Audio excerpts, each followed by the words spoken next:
Hello everyone, आज म खसीको पक्कु बनाउन गइरहेकी छु। मेरो भाइले यता खसी रेडी गर्दैछ। अलमोस्ट मासु रेडी भएर आइसकेको छ। अब म यसलाई मजाले म्यारिनेट गर्नतिर लागेँ। सुरुमा मैले मिक्स मसालाको धुलो, नुन, बेसार, तेल हालेर मजाले मिक्स गर्नतिर लागेँ। 10-15 मिनट जति मिक्स गरिसकेपछि यसलाई म्यारिनेट हुन छोडिदिएँ। अदुवा लसुनको पेस्ट चाहिँ मैले अहिले युज गरेको छैन। अब म लागेँ आगो बाल्नतिर।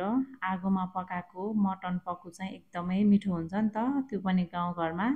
अनि म मजाले आगो फुकेर डेक्ची बसाल्नतिर लागेँ। एउटा ठुलो डेक्ची लिएको छु, सबै मासु अटोस् भनेर एउटै भाँडामा एकैचोटि पकाउँछु भनेर हो। अनि अब मजाले तेल तातिसकेपछि सबै मासु हालिदिने। मासुमा चाहिँ मैले एउटा दुईटा बोसो पनि मिक्स गरेको छु। बोसोले झन् मासु टेस्टी बनाउला, पक्कु मासु झन्नै मिठो होला भनेर हो। मजाले आगो बालेर चलाउँदै पकाउँदै गरेर मैले आधा जति पकाइसकेको छु। अनि यस्तो भोक लाग्यो बिहान बिहानै, हजुरआमाले यता दही चिउरा ल्याइदिँदै हुनुहुन्छ।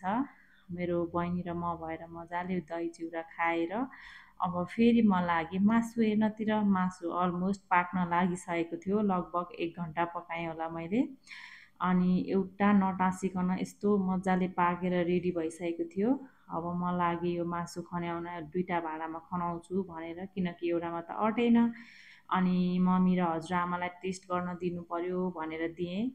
यस्तो मिठो भन्नुभयो अनि मेरो पनि मनले मानेन, अनि म पनि खानातिर लागेँ। साँच्चीकै मासु एकदमै टेस्टी बनेको थियो पक्कु। अब यो यसरी खन्याएर राखेपछि मजाले चल्छ 10-15 दिन। By by.